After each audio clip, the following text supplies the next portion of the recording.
30 प्रश्नों का यह शानदार प्रैक्टिस सेट किसी भी परीक्षाओं के लिए महत्वपूर्ण है। इस प्रैक्टिस सेट में जितने भी प्रश्न समाहित किए गए हैं वो काफ़ी महत्वपूर्ण है, जिसको परीक्षा में पूछे जाने की हमेशा संभावनाएं बनी रहती है। अगर आप ये वीडियो फेसबुक पर देख रहे हैं तो हमारे फेसबुक पेज को ज़रूर लाइक कीजिए। या अगर यूट्यूब पर देख रहे हैं तो यूट्यूब चैनल को सब्सक्राइब कीजिए, बेल आइकन को प्रेस कीजिए ताकि नोटिफिकेशन आपको प्राप्त हो सके सबसे पहले। तो आइए बनाते हैं इस सुपर प्रैक्टिस सेट को, जिसमें कुल 30 प्रश्नों को समाहित किया गया है। इस सुपर प्रैक्टिस सेट का पहला प्रश्न है, मुस्लिम लीग ने मुक्ति दिवस किस वर्ष मनाया था? तो इस प्रश्न का सही उत्तर होता है 1940, अर्थात 22 दिसंबर 1940 को मुस्लिम लीग ने मुक्ति दिवस मनाया था डॉक्टर भीमराव अंबेडकर के साथ मिलकर। दरअसल जब कांग्रेसी मंत्रिमंडल ने त्यागपत्र दिया था तो मुस्लिम लीग और अंबेडकर साहब ने मुक्ति दिवस मनाया था। नेक्स्ट क्वेश्चन है, रैयतवारी व्यवस्था कहाँ लागू की गई थी? तो इस प्रश्न का सही उत्तर होता है मद्रास एवं मुंबई में यह रैयतवारी व्यवस्था लागू की गई थी। रैयतवारी व्यवस्था के जन्मदाता थे मुनरो एवं कैप्टन रीड। कैप्टन रीड एवं मुनरो को रैयतवारी व्यवस्था का जन्मदाता माना जाता है। नेक्स्ट क्वेश्चन है, तीसरा क्वेश्चन है, उड़ीसा एवं राजस्थान। तीसरा क्वेश्चन है, कुशासन के आरोप में किस राज्य को कंपनी शासन के अधीन कर लिया गया था? दरअसल 1856 ईस्वी में अवध पर कुशासन का आरोप लगाकर उसको अंग्रेजी शासन में मिला लिया गया था। उस समय के गवर्नर जनरल थे लॉर्ड डलहौजी। उन्होंने ही अवध पर कुशासन का आरोप लगाकर उसको कंपनी के शासन में मिला लिया था। नेक्स्ट क्वेश्चन है, हमने घुटने टेक कर रोटी मांगी। हमने घुटने टेक कर रोटी मांगी किंतु बदले में हमें पत्थर मिले, किसने कहा था? यह कथन किसका है? तो इसका सही उत्तर होता है महात्मा गांधी।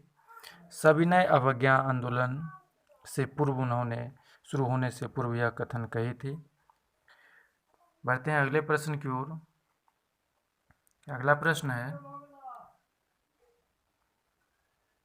सहायक संधि प्रणाली का प्रयोग किस गवर्नर ने किया था सबसे पहले?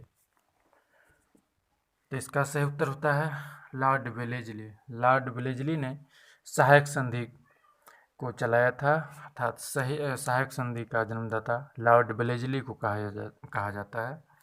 अगला प्रश्न है, फारसी भाषा का पहला मिरातुल अखबार किसने प्रकाशित किया था? अर्थात किसके द्वारा यह फारसी भाषा का पहला अखबार था जो प्रकाशित की गई थी? इसका सही उत्तर होता है ऑप्शन नंबर 2, राजा राम मोहन राय के द्वारा यह मिरातुल अखबार प्रकाशित किया गया था। और उनके द्वारा और भी अखबार प्रकाशित किया गया था, जिसमें संवाद कौमुदी जो कि बांग्ला भाषा में था, चंद्रिका इत्यादि अखबार उनके द्वारा प्रकाशित की गई थी। नेक्स्ट क्वेश्चन है, विधानमंडल में प्रवेश कर आंदोलन को आगे बढ़ाना यह किस नेता का विचार था? तो इसका सही उत्तर होता है मोतीलाल नेहरू। मोतीलाल नेहरू और सी.आर. दास इस समर्थक वो चाहते थे कि अंग्रेजी शासन के विधानमंडल में प्रवेश कर और जो स्वदेशी आंदोलन है उसको आगे बढ़ाया जाए। इसको परिवर्तनवादी कहा गया था। बढ़ते हैं अगले प्रश्न की ओर। अगला प्रश्न है, साइंस का यह क्वेश्चन है, किसी वस्तु का संवेग अगर दुगुना कर दिया जाए तो गतिज ऊर्जा पर क्या प्रभाव पड़ेगा? तो इसका सही उत्तर होता है 4 गुना हो जाएगा।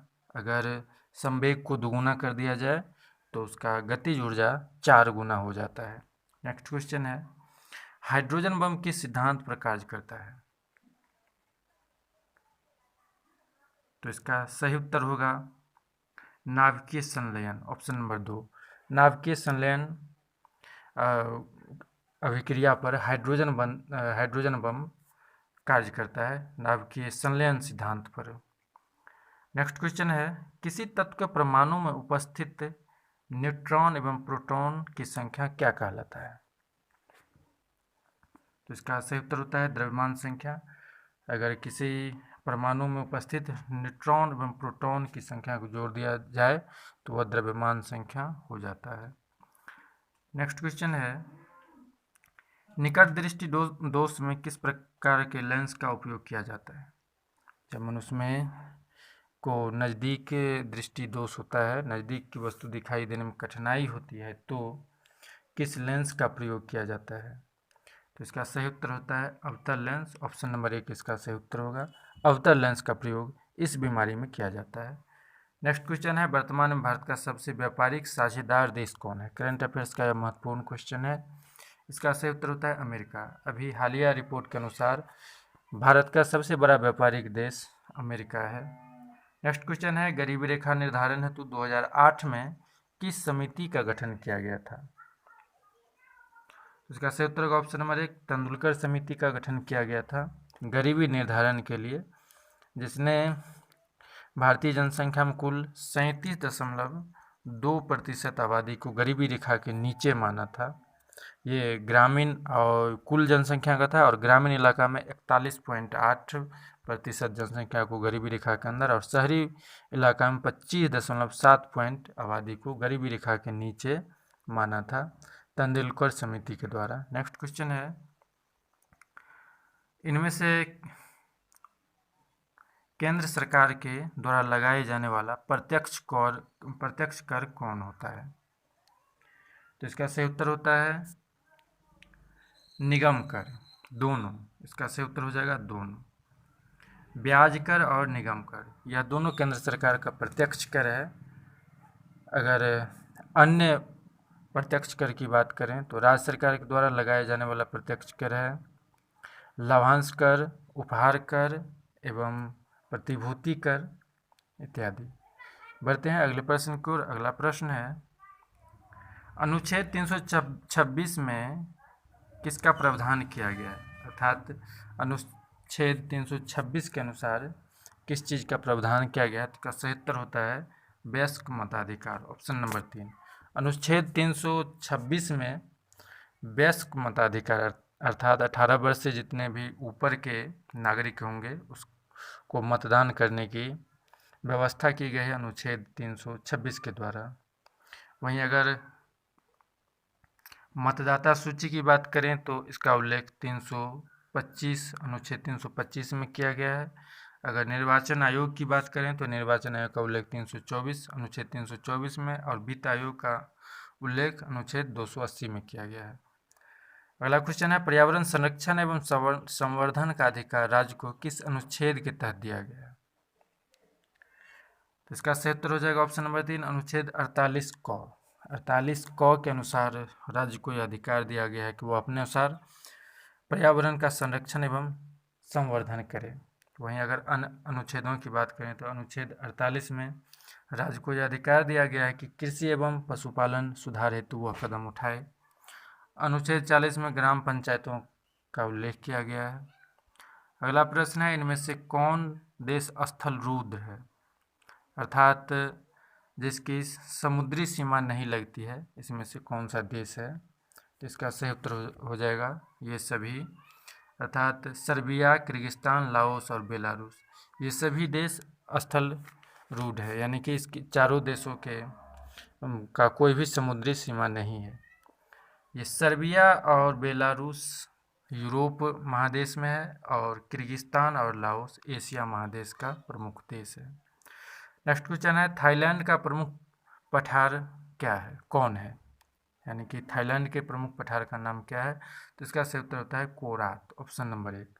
थाईलैंड का प्रमुख पठार है कोरात। अगर बात करें वहीं शान का, तो ये शान म्यांमार का प्रमुख पठार है, और चियापास मेक्सिको का प्रमुख पठार है, और मेसेटा स्पेन का प्रमुख पठार है। नेक्स्ट क्वेश्चन है, आर्म्स एक्ट किसके शासनकाल में पारित किया गया था?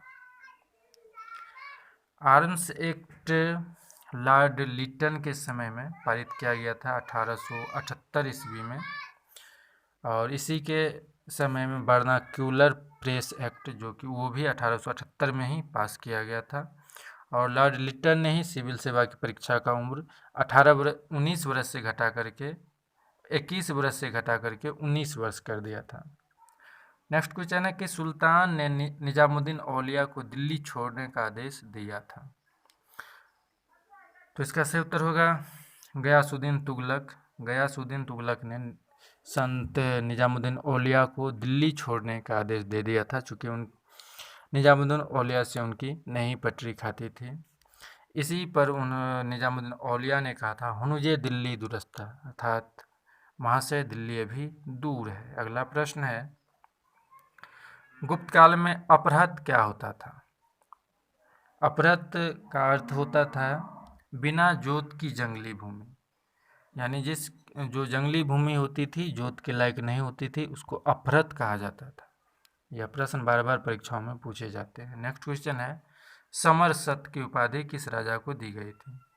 समरसत का अर्थ होता है 100 युद्ध को जीतने वाला, यानी जिसने 100 युद्धों में विजय प्राप्त की हो उसे समरसत कहा जाता था।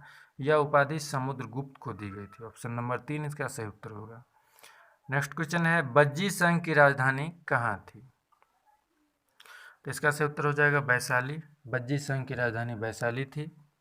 और वहीं विराटनगर मत्स्य देश की राजधानी थी, और राजगीर मगध की राजधानी, और इंद्रप्रस्थ कुरुक्षेत्र की राजधानी थी, कुरु राजवंश की, उसको कुरु उस समय में कहा जाता था। अगला प्रश्न है प्राचीन स्थल हड़प्पा किस नदी के किनारे स्थित है? इसका सही उत्तर होता है रावी। हड़प्पा रावी नदी के किनारे स्थित है। यह प्रश्न भी परीक्षाओं में बार बार पूछे जाते हैं। और यह हड़प्पा पाकिस्तान के मोंटगोमरी जिला में स्थित है। अगला प्रश्न है बाएं से दाएं की तरफ कौन सी लिपि लिखा जाता था? बाएं से दाएं की तरफ यह ब्राह्मी लिपि होता था, जो कि बाएं से दाएं की तरफ लिखा जाता था। वहीं खरोष्टी लिपि दाएं से बाएं की तरफ लिखा जाता था। अगला प्रश्न है हाजीपुर किस खेती के लिए मशहूर है? हाजीपुर बिहार के वैशाली जिला का जिला मुख्यालय है, जो कि केला की खेती के लिए मशहूर है, हाजीपुर का क्षेत्र। इसके साथ ही इस प्रश्न के साथ ही इस वीडियो को हम रोकना चाहेंगे। इस वीडियो के अंतर्गत हमने जितने भी प्रश्नों को समाहित किया था सभी महत्वपूर्ण है।